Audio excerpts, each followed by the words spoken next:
Guys, let's start with this, man. Insider Gaming shilling again. Here we go. Shilling again.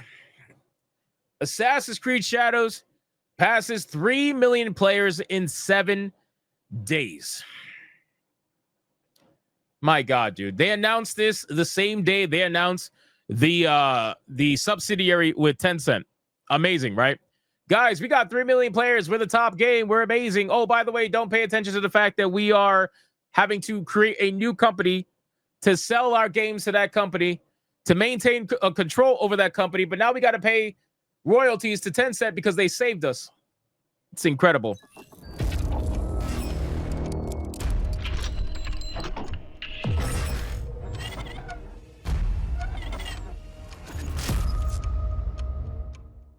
Ubisoft has announced that Assassin's Creed Shadows has passed 3 million players in the first 7 days since launch. The news was shared on the official Assassin's Creed X account, where it was officially confirmed that Assassin's Creed Shadows is the second highest day one sales and revenue in Assassin's Creed franchise history. Now, you know what's amazing? The shills are out here just trying to claim victory. They're like, stop talking bad about our game. We just want to win. You know what's amazing? They don't want you to pay attention to this. Number one. So their victory is claiming second highest day one sales. Day one. What about day two? What about day three? What about day 7? We're in the 7th day now. So you guys only counting day 1 and that's it? What happened after that? Did the game just stop selling after day 1? You only want to count day 1 sales? Is that what we're doing now? And then, of course, your game is going to be day 1 highest out of all the Assassin's Creed games. You want to know why? Because all the Assassin's Creed games are older. They're older, which means they have less of a higher retail number than this game did. The PS5 and the Xbox new generation, that's when the higher price took over. That's when the $70 price tag took over. So, of course, this game is going to have the highest when in comparison to older games that had a lower retail price when they came out. It's only natural. It's only normal. What a weird thing to celebrate. And then you're only going to count the first day? Oh, by the way, guess what? You know how you know that's true? Because guess how they're counting it? Guess how they're counting it? Look, what's that word? Hold on, let me make it bigger. What's that word here? Day 1 sales in what? In what? In revenue? So not in units then. So what happened to the unit sales? Are you selling less but making more because the game's more expensive? Because of inflation? Is that the same argument that comic book companies are trying to use by saying we're making more revenue than ever, but they don't want to talk about unit sales? Nobody wants to talk about the fact that they're selling less units because interest has gone down? Are you talking about revenue? Really? So they only want you to focus on day 1 sales, and they made sure to preface that it was with revenue and not units, because they know that if they got to talk about units, guess what happens? Assassin's Creed Valhalla fucked the shit out of Shadows. That's why. Actually, to be fair, chances are other games probably did better in units as well. But I'm just going to reference Assassin's Creed Valhalla because that's the most recent game. It was also announced that the game is the biggest day 1 release on the PlayStation Store, with over 40 million hours of the game already being played on PlayStation. 40 million hours. So now we're talking about hours played with the game, which, by the way, I don't know about you guys, but I've walked away from my computer once or twice with Shadows still on. Racks up the hours there. We're seriously going to be taking hours? Really? 40 million hours across how many players exactly? 3 million players? But 3 million players is across the entire world. So that's console, that's Ubisoft Plus, that's PC. I can't even take this number and divide it by the 3 million, but if I did, that's 13 hours per person. Are you serious right now? We are guys, they're doing it on purpose. I know they're doing it on purpose. But my thing is, we are literally yelling at you to tell us, hey, What's the sales look like? And you're like, hey, it's the second highest day in sales for revenue. And it's like, okay, that's great. What's the sales look like? How many games did you sell? Yeah, that's a great question, guys. But hey, did you know that we have over 40 million hours? What's the sales look like?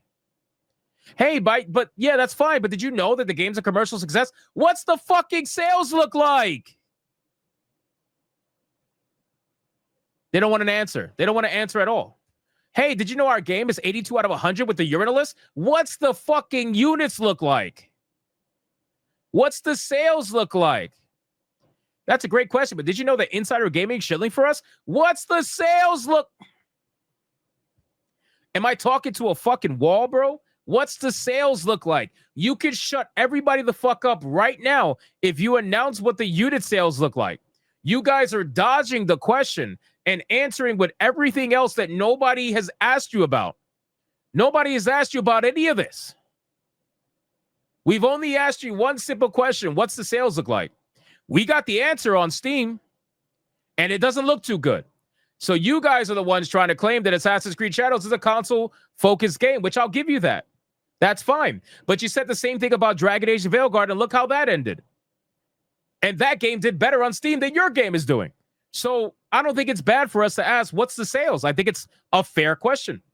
It is a fair question. Why can't you answer that question? Every time you get asked that question, you're like, yeah, day one in revenue. Lots of hours played on PlayStation. Our mother died. Like, bro, who cares? Who cares? Just answer the question. You want to know why they won't answer the question? Is because, number one, they know a lot of people are buying the bullshit. That's number one. And number two, they know that they've already started with the propaganda. They've already started with the propaganda. They can't then turn around and say, hey, we have 3 million players, but we just barely passed 1 million in sales. They can't say that. They cannot say that. They cannot go backwards in their marketing. They had a very specific plan in their marketing, and they are enacting that plan, and they are sticking to it. Their plan was to always advertise the biggest number they possibly can out of whatever data they can pull it out from. And just like with TV shows, they're going to pull the data that makes them look the best. So they're not going to talk about views. They're going to talk about, oh, it was the number one highest demanded TV show. Hey, by the way, how did you come about that demand number? Well, we looked at social media engagement, and we saw how many times people were talking about it. And we realized that the TV show was trending. And because it was trending, that means it was highly in demand. Okay, but how many views did you get? Well, our TV show was critically received very well. We had a lot of good reviews, and people were loved. How many views did you get? Oh, well, it's not even just about the views. It's about, the fact that people loved it and the journalists loved it. And we got a lot. How many views did you get for the fucking TV show? Oh, well, we're just going to cancel it. What? So wait, so everybody loved it. People thought it was great. High demand, but you're canceling it? What? Make that shit make sense. So it's the same thing here with this game. So now what are we at? Phase 3? We're at phase 3 out of 7 of cope, which is at first it's like, oh, the game is doing amazing. Now it's like, oh, the game's not actually doing that well. Then it's like, well, in fact, there was layoffs. But instead of layoffs, it's, hey, Tencent bought us out at 25% basically and saved us.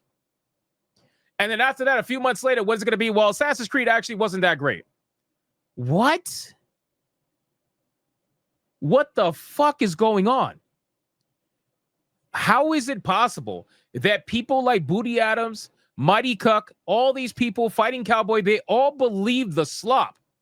You want to know why they all seemingly believe the slop? Because they need to believe the slop. They need to. These YouTube channels, these journalists, they rely on the industry. They need the industry. So because they need the industry, they will never talk out against the industry, even though they know the felting is happening right now. It's the same fucking thing that happened with Dragon Age Veilguard.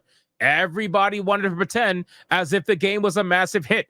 They were like, it's at 90,000 concurrent on Steam. How can anybody say that's a failure? Well, now Assassin's Creed is at 64,000, 30,000 less than Veilguard, and everybody's trying to pretend like it's a massive win. What is happening right now? It's because they need the industry.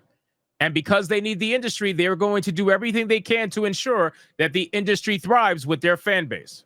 That's basically it. A lot of them also don't want to come off as being toxic all the time. They don't want to come off as being negative all the time. Well, I'm going to tell it to you like this. It is not negative to talk about the issues in the industry that plague the industry.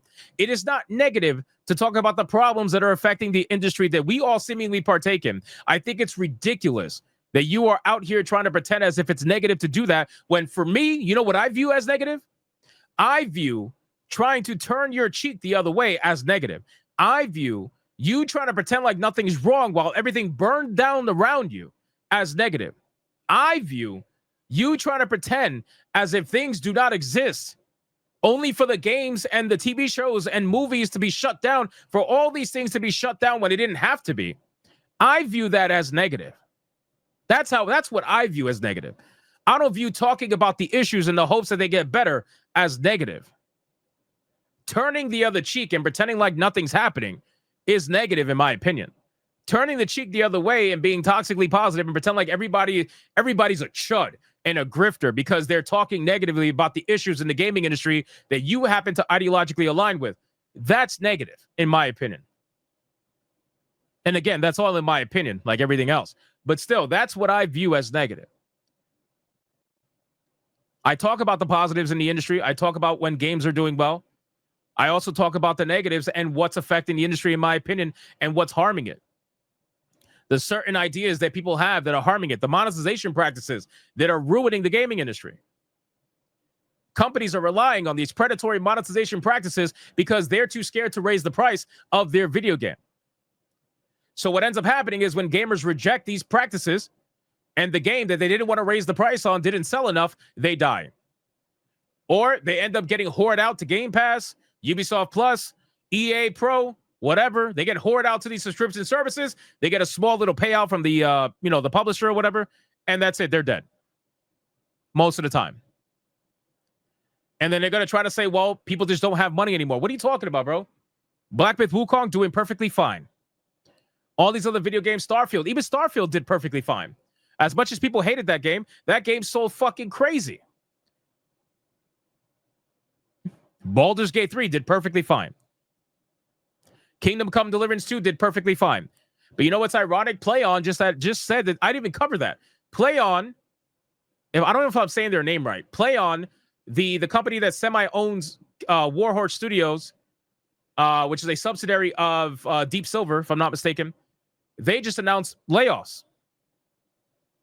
Kingdom Come couldn't even save them, which is crazy.